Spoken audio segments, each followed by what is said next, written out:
Hey guys, Zen here, and there is news coming from literally every angle in this video. There is an acquisition in the works that's the largest I've ever seen in my career, and it would impact literally every gamer in the industry. Also, a new studio is heading up AAA development and could be the match to the massively successful Rainbow Six Siege, especially because it includes the minds that created it. And then we're gonna wrap this one up with a little magic, yes? And so guys, get subscribed and turn on those notifications. You know what to do. And let's dive into... He's lit. 40. I might get Kaid here, oh my god. Got him. R6 Analyst is an amazing free overlay for Rainbow Six Siege and also the sponsor of our video. So guys, the overlay that I've been enjoying has been from R6 Analyst, and for me, it's the most fully featured and complete companion that's available for Rainbow Six Siege. With a press of the tilde key, by default, you'll bring up the enhanced scoreboard, which has a breakdown of every player in the match. KDs, rank, and even the number of clutches they pulled off are all at a glance, alongside which operators have been banned, which is actually a super useful tool throughout the game. Now, before the match begins, a pop-up will appear and show you which bans are best suited for your opponents. If they play a lot of Valkyrie or Thatcher, R6 Analyst's smart ban feature will recommend taking them out so you get the upper hand before any bullets fly. Then, once you're done playing for the day, you can look at a complete breakdown of your recent matches. All the stats on each of the maps you played are broken down so you can see where you perform best and what areas you could improve on. Of course, the overlay is completely customizable. You can change your default keys and which pop-ups and notifications show and all that. And so guys, click the link at the top of the description and go download R6 Analyst completely for free and try it for yourself today. Thanks to R6 Analyst for supporting the channel and for making the overlay I use in my games. Let's get started. And so guys, one of the questions that I get all the time, especially with some of the recent updates, has been, is Siege dying? Now, I know that's a little bit of a bleak statement, but it is a common ask, and my reply is always simply no. Rainbow Six Siege is not dying, and honestly, at this point, I really don't think it ever could. Of course, with any live game, there's going to be peaks and valleys, and player interest will go up and down, but the reason I say that this game is generally in a good spot is because there is nothing else like it. Rainbow Six Siege is an entirely exclusive experience, and there simply isn't anything else like it on the market, and so if you want to play this kind of game with these kinds of tactics, you have to play Rainbow Six Siege. What really ends games and causes them to plummet into irrelevance is when another one comes along that's very similar and just does things better. If a new Rainbow Six Siege kind of game came along, complete with unique operators, a 5v5 setting, and hundreds of guns and abilities that improved on things like maybe the sound engine, the cheater epidemic, and offered even more content, then yeah, you could assume that Rainbow Six could be in trouble. But that game just isn't in existence yet. And if you look over to a game like CSGO, which is the longest standing shooter I think ever made, Riot Games just created its biggest competitor with Valorant, almost a decade later. But soon, that game could be being developed here, and it would also be led by the two minds that birthed Rainbow Six Siege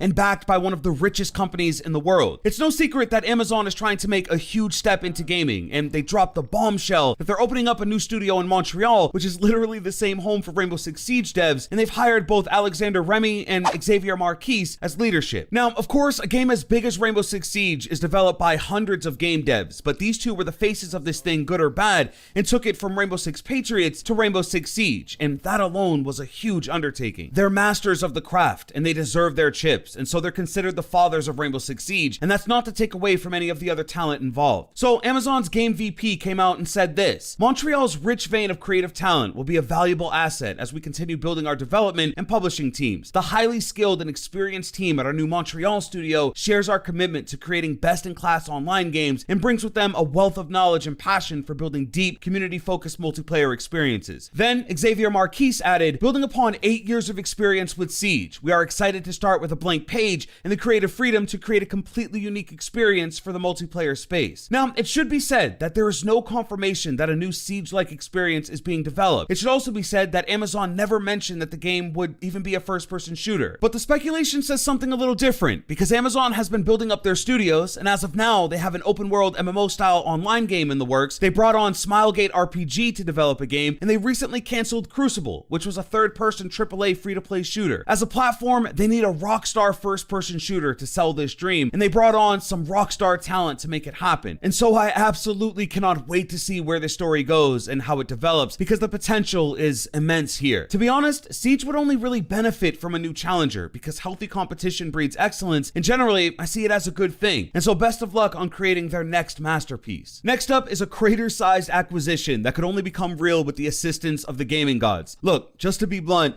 Microsoft is preparing to buy Discord for a purse of $10 billion. This is the largest single purchase this mega company has ever made, and it comes off the heels of purchasing ZeniMax, the parent company of Bethesda, for $7 billion. billion. The first and most obvious question is why? Why purchase Discord for more money than Fallout and Elder Scrolls? Well, the answer is community. Discord is the gamer's platform and has become the standard for every gamer on every platform to come together and socialize. Whether that's chatting, video calling, streaming, or a combination of all of it, it's the ability to connect on a higher level than Skype and Facebook combined. So far, in 2021, there are over 150 million monthly users of the service, and it grows by almost 25% each year. Beyond gaming, Discord has become an easy way for businesses to interact with their customers and a place for content creators and social media brands to build mega communities that are exclusive to the platform. It's safe, it's efficient, and it's expensive, and so Microsoft is moving in. As far as how this affects Xbox, it would obviously mean integrating Discord into the platform natively, which would ultimately replace things like party chat and messaging, and above all, they'd be able to say that the ultimate Discord experience is on Xbox, at least for gaming, which is a huge win. It's also extremely familiar because everyone basically already knows how to use it, and so there isn't the struggle of getting a new customer base on board. I think it's an extremely smart buy, even at a whopping 10 billion, because you're getting something that's more of a tool being used in a fast-growing market that is gaming, and also the fast-moving social media space, which relies on community building. Discord is that all-in-one platform and has the users to back it up, and so for me, if Microsoft gets this, the impact will be invaluable. Next up is an update to Rainbow Six Siege for PC that includes NVIDIA Reflex. This is a technology that lowers system latency and makes your experience more responsive. They dropped a trailer to show exactly how it'll affect the game firsthand, and so let's check it out. Roll it.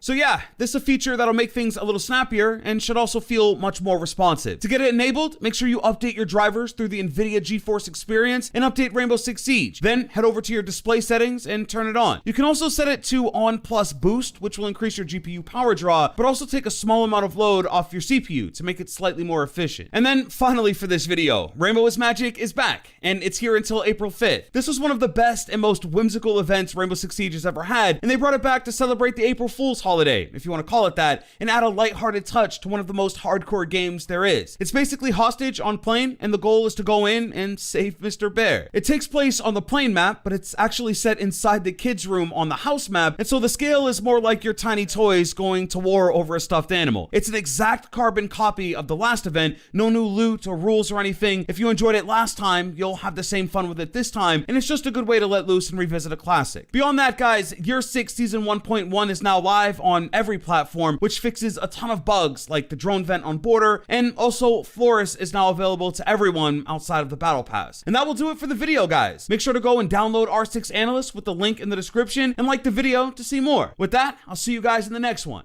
Hey, I'm out.